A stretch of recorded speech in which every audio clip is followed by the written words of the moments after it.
Buenos días, hoy tenemos con nosotros al periodista y escritor David Jiménez. David ha sido corresponsal del periódico El Mundo en Asia durante 20 años y posteriormente fue nombrado director de este periódico. Pero su labor periodística va más allá del mundo. Ha colaborado con numerosos periódicos a nivel nacional e internacional. Por ejemplo, ha trabajado para el New York Times, The Guardian, la CNN o la BBC. Actualmente son frecuentes sus apariciones en la televisión española, sobre todo en la 4, y en programa Horizonte de Iker Jiménez. Como corresponsal en Asia ha cubierto varios conflictos, como Timor Oriental, Birmania o Afganistán. También desastres naturales como el tsunami de Tailandia en el año 2004 o el accidente de la central nuclear de Fukushima, en Japón, en el año 2011. Ha entrevistado a grandes personalidades como Dalai Lama. Bueno, y como escritor ha escrito varios libros que han sido traducidos a varios idiomas. Ha escrito libros de viajes, novelas y ensayos. Su primer libro, Hijos del Monzón, de 2007, fue galardonado con el premio al mejor libro de literatura de viaje en España. Sus últimas publicaciones han sido El Director, donde cuenta su experiencia como director del mundo, El Corresponsal, una novela ambientada en Birmania durante la llamada Revolución Azafrán, y Los Diarios del Opio, donde relata el embrujo de Oriente en escritores famosos como Kipling, Orwell y muchos otros. Por último, también indicar que ha sido entrevistado 2 veces en el programa The White Project, presentado mediante podcast, con unos 4 millones de visualizaciones cada uno. Bienvenido, David.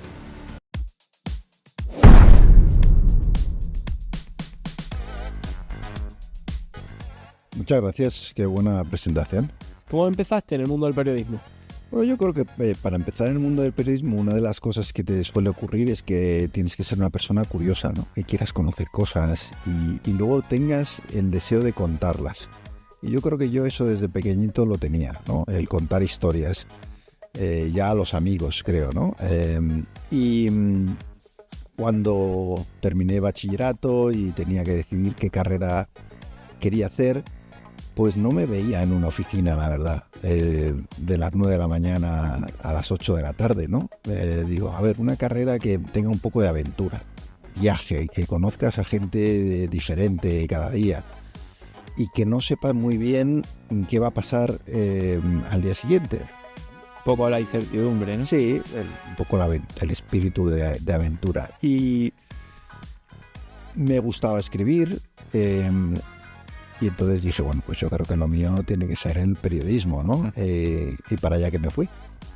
Relacionado con tus primeras experiencias, ¿cuáles fueron tus primeras coberturas?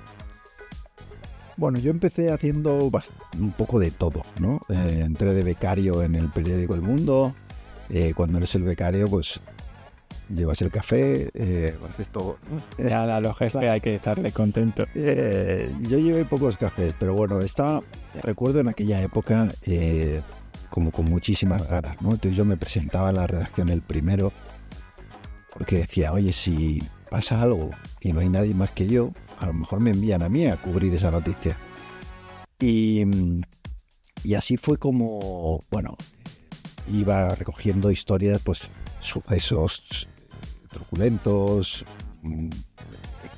accidentes de tráfico, me mandaban al tanatorio, o sea, cosas un poco complicadas ya desde el principio, ¿no? Pero yo hacía un poco de todo. Si tenía que hacer una cosa de deportes un día la hacía, si era de cultura también, si era un suceso pues también. Y ya cuando llevaba unos años haciendo eso, dije, yo creo que estoy listo para irme más lejos, ¿no? Y empezar a hacer otro tipo de periodismo y pensé que las cosas más importantes no estaban pasando tan cerca de donde estaba, ¿no? Y ahí fue donde un día entré en el despacho del director del periódico, que era Pedro J. Ramírez, y le dije que me presentaba voluntario para irme de corresponsal al único sitio donde no tenía el periódico corresponsal, que era el Extremo Oriente. Así que maleta, me dieron unas cuantas pesetas, porque vosotros habíais nacido, pero no estábamos ni siquiera en el euro, en aquel año 98. Sí. Y sin nada más que muchísimas ganas de hacer cosas, me fui para Hong Kong. La búsqueda de la exclusividad, imagino, ¿no? Sí, tuve la suerte de que me fui a una zona donde no había otros periodistas españoles. Entonces todas las primeras historias que empecé a escribir eran historias que otros diarios no tenían, ¿no? Y entonces resaltaban mucho y era muy exótico todo y era una aventura. Y ahí inicié un periodo de 20 años, pues, y que pasé de cubrir eso que os decía, ¿no? De que en vez de cubrir sucesos, pasé a cubrir guerras. En vez de cubrir accidentes de tráfico, revoluciones, tsunamis, todo tipo de historias, ¿no? Entrevistar a gente, como habías dicho al principio, ¿no? Como el Dalai Lama. La verdad es que creo que aquella decisión de entrar en el despacho del director y ofrecerme como voluntario para irme de reportero fue la mejor decisión profesional que he tomado nunca.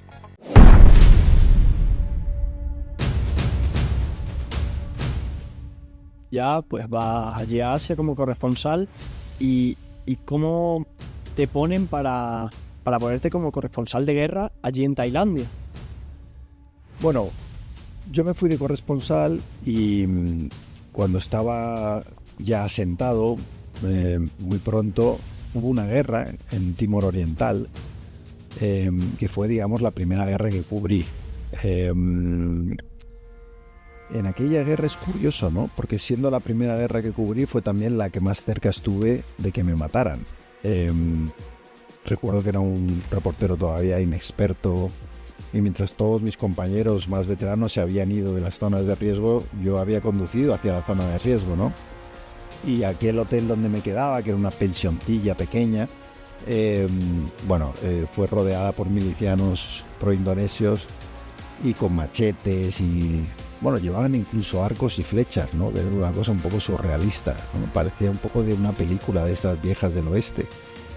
Y bueno, ahí fue un milagro por unos pocos segundos que me salvara gracias a un destacamento de militares que llegó al rescate.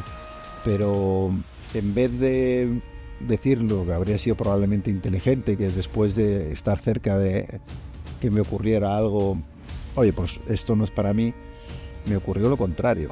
Dije, esto es para mí, ¿no? La adrenalina, la aventura, un poquito el riesgo. Cuando se es joven, vosotros lo sabéis bien, se cometen algunas imprudencias y yo creo que estaba en el momento de las imprudencias, ¿no? Y bueno, luego tuve suerte de que en otras situaciones de riesgo pues no me pasara nada.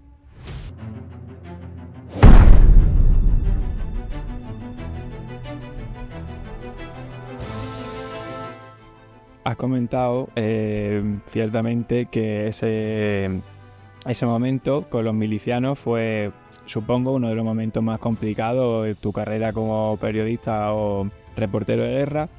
Y si aparte de ese nos podrías comentar algún otro momento en el que se haya impuesto la dificultad sobre lo que es la experiencia en sí. Bueno, ha habido muchos momentos difíciles cubriendo conflictos como la guerra de Afganistán, donde estuve yendo 11 años. En Fukushima, lo habéis mencionado antes, ¿no? De repente me vi en una situación donde había ido a cubrir un terremoto y aquello se convirtió en un tsunami, y después del tsunami en una crisis nuclear y la central nuclear de Fukushima empezó a explotar. Bueno, era una situación difícil porque muchas veces en esos casos no sabes bien qué hacer, ¿no? Quieres cubrir la noticia, pero también quieres salir vivo de allí, ¿no? Entonces tienes un poco que calibrar los riesgos, decidir si me quedo o me marcho. Y bueno, ha habido situaciones complicadas en varios sitios. En Filipinas intentaron secuestrarme en una ocasión. En Afganistán me han disparado y me he tenido que proteger detrás de un coche. O sea, de ese tipo de situaciones, cuando cubres conflictos, son normales, no es que pasen muy a menudo, pero en una carrera larga de 20 años como reportero en aquella zona, pues sí que hubo varios, ¿no? En el momento las vives con tensión, bueno, y son las batallitas que le puedes contar a tus hijos.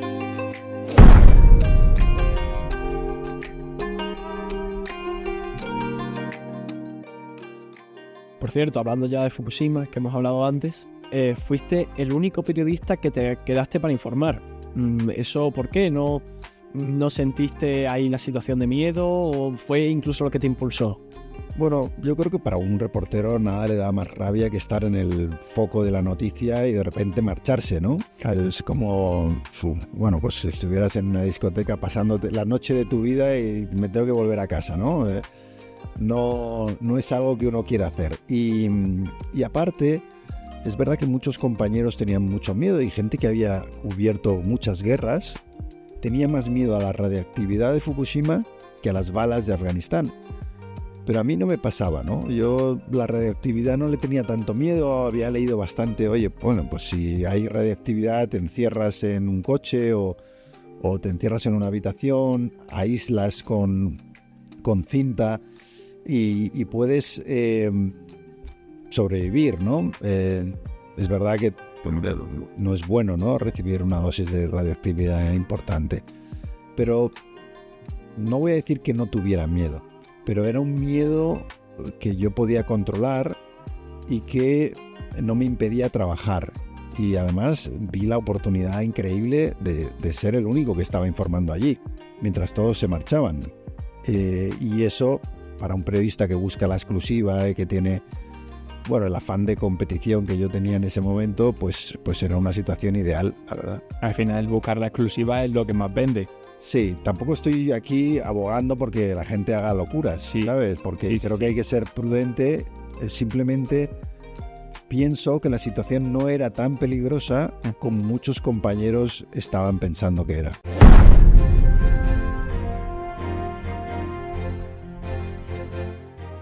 ¿Cómo has conseguido llegar a ser el director de uno de los periódicos más importantes de España, partiendo de la base siendo un corresponsal de guerra? Ya, eso me lo pregunto yo todavía.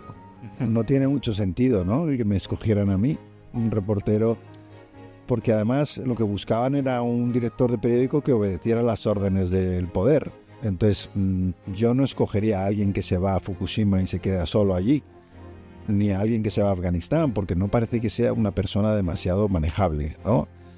Pero yo creo que ellos cometieron ese error y pensaron que podrían controlarme, me nombraron director del periódico y yo ahí intenté hacer lo mismo que había hecho como reportero, que es informar, contar la verdad y servir los intereses de los lectores, no de la gente que está en los despachos. Aquello no salió muy bien, como bien es sabido, y me echaron al año, ¿no?, por no obedecer las órdenes que me daban, pues, para ocultar información que era importante, o cuando me pedían que hiciera masajes periodísticos a gente del poder, ¿no? No era mi trabajo, no estaba dispuesto a hacerlo, no lo hice y creo que salí con la dignidad intacta, ¿no?, que eso es, yo creo que muy importante en la vida, ¿no? Al final, cuando uno ve reflejada su carrera, su historia, en lo que ha hecho dentro de o sea, cuando vosotros cumpláis mi edad, ¿no?, y tenéis más de 50 años, pues querréis miraros al espejo y sentiros orgullosos de lo que veis. Y yo creo que eso es muy importante, para mí más importante que tener un puesto como el de director o mucho dinero, ¿no? El estar contento con lo que tú has hecho en la vida. Y creo que eso es un poco la manera en la que yo actué en ese momento.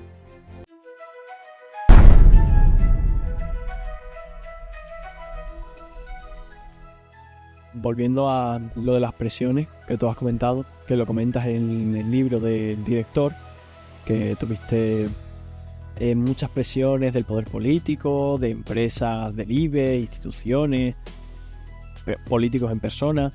¿Qué fue lo que más te sorprendió de estas presiones, o como de qué maneras te intentaban presionar? Yo creo que lo que más me sorprendió no fue tanto la presión política de los partidos y demás, sino una presión que es mucho peor, que es la económica, la de las grandes empresas que ponen publicidad en tu periódico y que cuando publicas algo que no les gusta te llaman y te amenazan y te dicen, oye, si tú publicas cosas negativas mías te voy a quitar el dinero que pongo en tu periódico. Y eso en un momento en el que el diario El Mundo y todos los demás de la prensa estaban en situación muy difícil económica, porque lo estábamos pasando mal, pues te ponen en una situación muy complicada a la hora de ser valiente y publicar las noticias que tienes que publicar, ¿no? Porque por una parte quieres hacer periodismo, el mejor periodismo, y por otra, bueno, podrías arruinar a tu propio periódico si eres demasiado valiente, ¿no? Y ese equilibrio es complicado, ¿no? yo cuando ocurría esto siempre pensaba en los compañeros reporteros y corresponsales de guerra que habían muerto o habían sido encarcelados. Digamos que periodistas que habían pagado un precio muy alto por contar la verdad, ¿no? Entonces yo decía, bueno, si ellos han pagado ese precio, no voy yo a pagar el precio de que me despidan de mi trabajo. Bueno, yo creo que si uno se mete en la carrera de periodismo, tiene que ser asumiendo que vas a tener que pagar un precio si eres valiente y cuentas la verdad.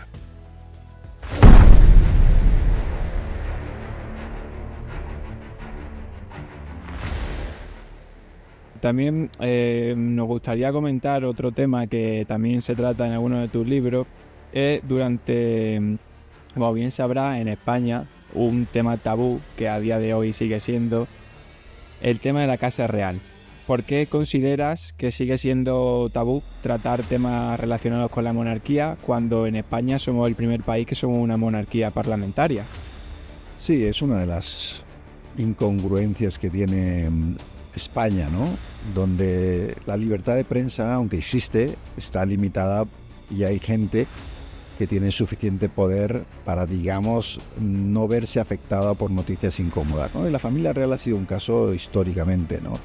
Durante más de 3 décadas, el rey emérito, hoy exiliado, hizo todo tipo de fechorías sin que nadie de la prensa lo contara. ¿No lo sabíamos? No, por supuesto que lo sabíamos. Y yo cuando empecé en esto, ya en las redacciones se hablaba de las cosas que hacía el rey. Todos conocíamos muchas cosas que él hacía, las comisiones que cobraba de dictaduras árabes, las amantes, todo esto se sabía. Y la gente, los medios decidieron no publicarlo. Y ahora con el hijo, yo creo que luego hubo un periodo cuando la justicia y los medios internacionales empiezan a publicar los escándalos del rey emérito, que digamos que se rompe esa ley del silencio y algunos medios empiezan a escribir sobre estas cosas. Ahora creo que sigue habiendo bastante protección por parte de los medios hacia la familia real. No tanta como con el padre, pero sigue habiendo mucha, ¿no? Y yo creo que es una cuestión de poder, del establishment, digamos, de este país, y de unos medios que no son suficientemente valientes e independientes para investigar también a figuras importantes como la del rey.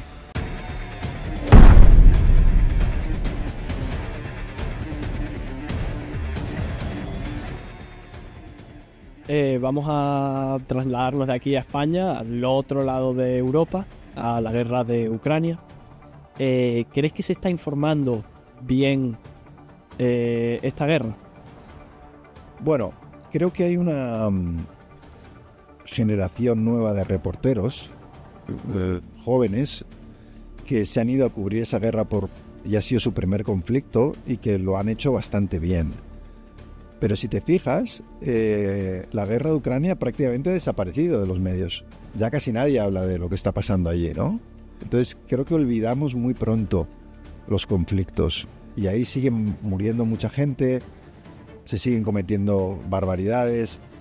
Y en España especialmente dedicamos demasiado tiempo a la política local nuestra, a nuestras peleas, a todos estos políticos que se insultan en el Congreso y demás, en vez de dedicarnos más también a entender el mundo en el que nos rodea, porque todo lo que ocurre en Ucrania o en Gaza o en todos estos lugares nos afecta directamente. Y por eso creo que es una pena que los medios no le dediquen más atención.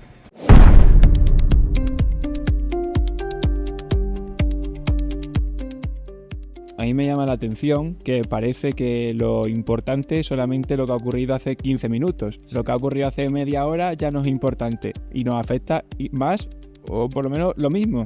Eso ha cambiado mucho y vosotros ya vivís en una época en la que la información va a 1000 por hora. Esto no siempre fue así. Antes, cuando no había internet, y yo empecé trabajando en este oficio sin internet, todo era mucho más pausado y daba más tiempo a reflexionar sobre lo que estaba pasando.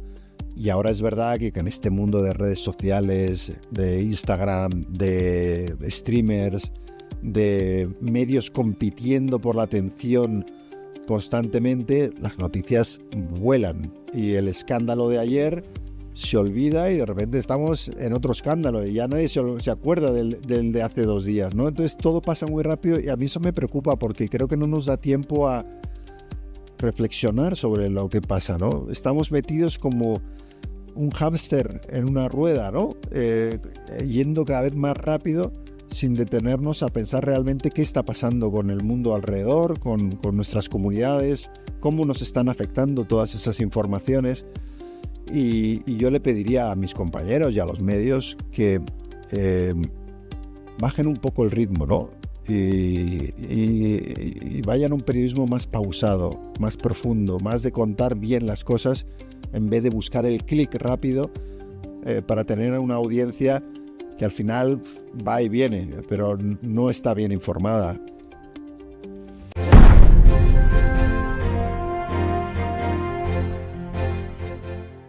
Y bueno, en relación también con el tema de las noticias, al haber tanta fluidez a la hora de darla, buscar la exclusiva, buscar la noticia más rápida, también damos lugar a que haya fake news.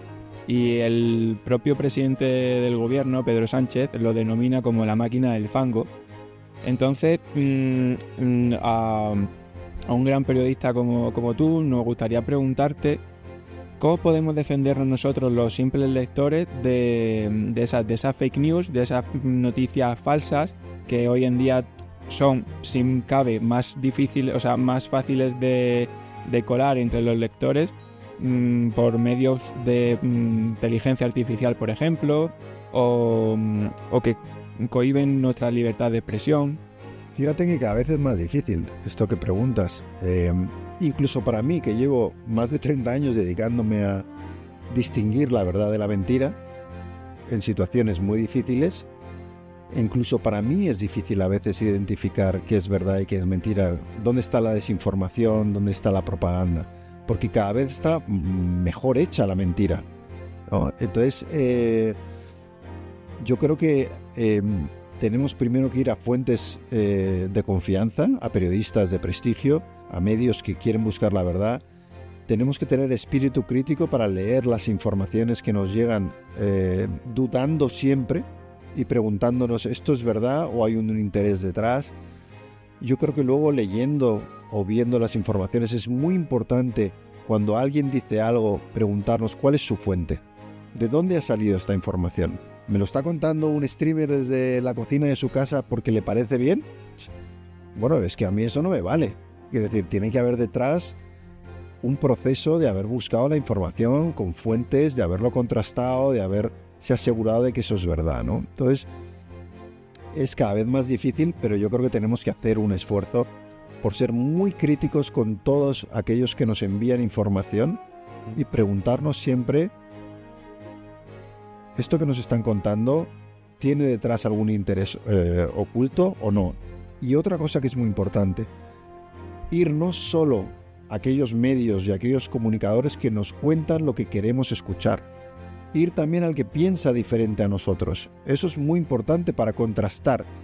Hoy con Internet me temo que cada vez más nos hacemos seguidores de gente que piensa exactamente como nosotros. Y eso hace que no nos cuestionemos las cosas. Creo que es al revés. Yo creo que tenemos que buscar, sí, al que piensa como nosotros, pero oye, me voy a ir a este otro que dice algo completamente diferente, y con esa información voy yo a crear mi propio criterio, mi propia opinión sobre lo que está pasando. La pérdida así también un poco del espíritu crítico hoy en día, ¿no? Clave, fundamental, y que nace aquí, en las escuelas, en los colegios, en los institutos, y en vosotros, que tenéis que ser los primeros que os cuestionéis todo lo que os llega, sobre todo cuando llega del poder, ya sea económico o político. Siempre hay que cuestionárselo.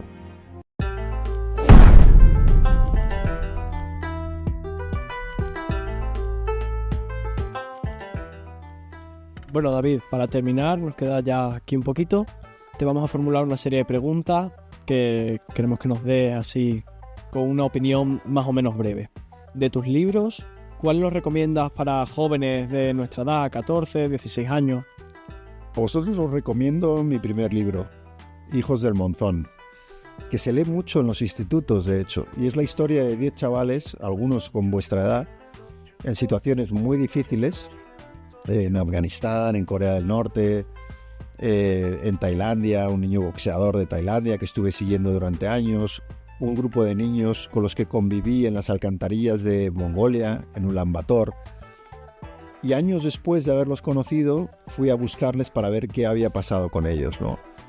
Y yo lo que encuentro es que para gente de vuestra edad, ahí hay un mensaje de inspiración, de resiliencia, de no tirar la toalla ante las dificultades, que creo que es muy importante.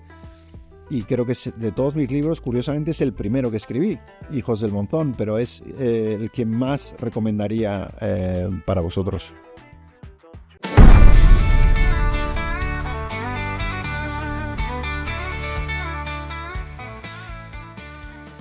Bueno, como también bien sabes, 2024, año electoral en Estados Unidos, tema también bastante importante para la repercusión mundial. Entonces, bueno, ¿Biden o Trump?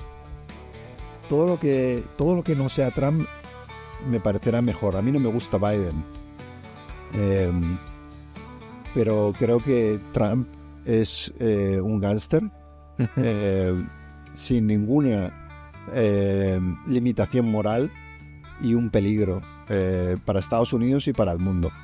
Entonces, si tuviera que elegir, que es un poco el problema que tenemos últimamente en España y fuera de España, ¿no? Que tienes que elegir entre dos males, ¿no? Pues desde luego mi deseo es que Trump pierda las elecciones. Luego, David, también coincidirás con nosotros en que son muchas veces los propios ciudadanos estadounidenses lo que a lo mejor fuera de Estados Unidos no lo concebemos, pero muchas veces los propios ciudadanos estadounidenses son los primeros que consideran a Trump mucho más importante para su país que Biden. Bueno, es que lo votaron en las últimas elecciones más de 70 millones de personas. Quiere decir que evidentemente tiene un apoyo claro, y para mí no es una cuestión ideológica esto, es una cuestión de decencia. Yo aquí no discuto si las políticas de Trump, económicas o de cualquier otro tipo, son mejores o peores, si debe ganar la izquierda o la derecha allí. No, yo lo que discuto es la integridad moral de alguien como Trump, que ha sido condenado por agresión sexual, que tiene 92 causas abiertas judiciales. Y parece que acumula una serie de despropósitos, de abusos de autoridad que lo hacen incapaz de poder dirigir, para mí, una ferretería de barrio, no digamos ya país probablemente más importante del mundo. Entonces, yo no veo ninguna posibilidad de que esa elección de Trump vaya a ser positiva para nadie, menos para él, que le permitiría librarse probablemente de la cárcel. ¿Sí?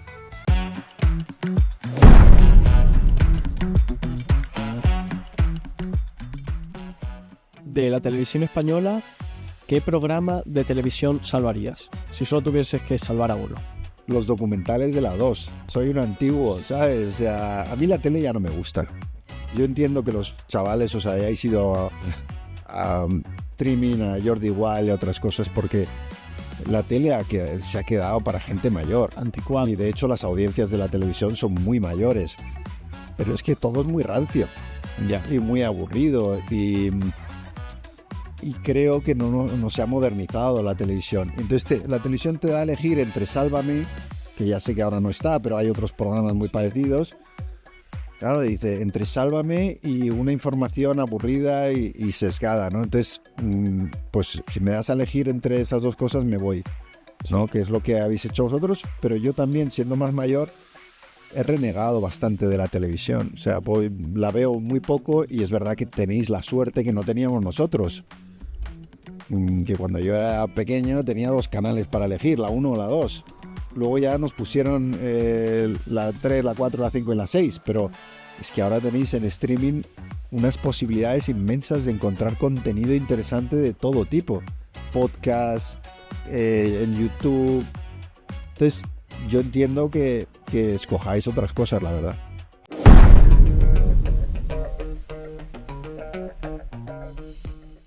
Bueno, 2 preguntillas rápidas que tienen relación. Un país que visitar. Tailandia, por ejemplo, que me encanta. Y bueno, en relación con uno de tus libros, si existe el paraíso. Esa es mi pregunta.